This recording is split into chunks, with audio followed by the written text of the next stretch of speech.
Ms. Caddigan.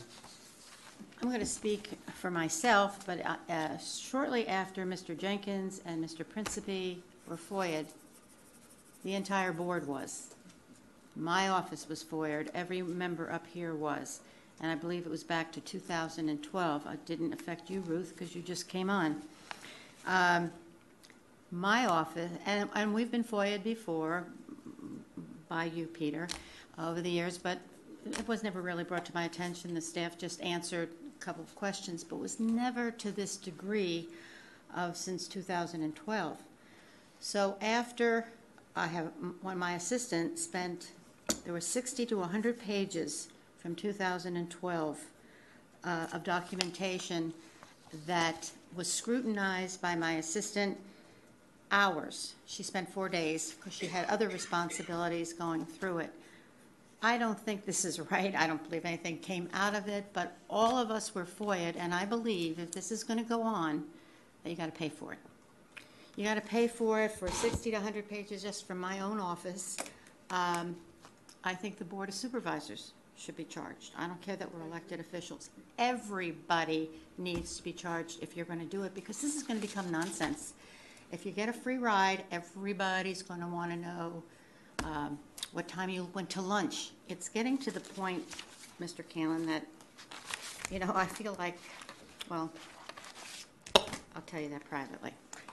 Oh.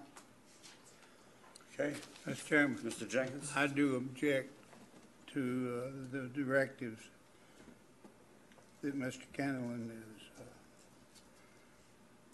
is asked to bring forward. If you want to do anything, put it in a motion. Mr. Chairman, I'll just add, I'll be very, very brief. First off, there have been no violations of board policies, rules, however you want to characterize them.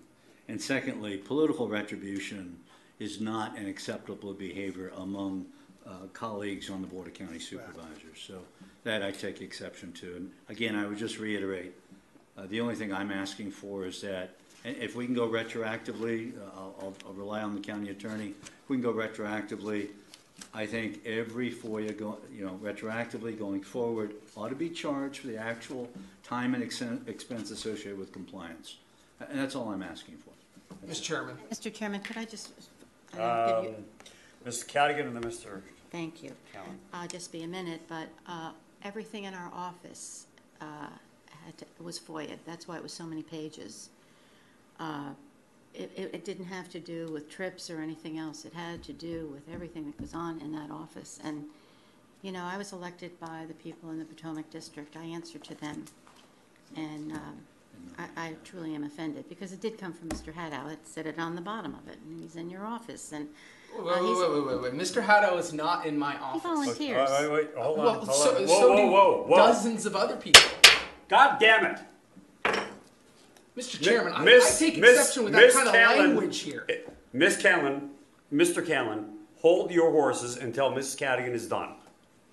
Ms. Caddigan. Thank you, Mr. Chairman. On the bottom of it, it did say that it came from Mr. Haddow, who helps and volunteers, as we all have many volunteers, but he's a very close friend of yours, and I don't know why a private citizen would be coming into the Potomac District to see what I'm doing.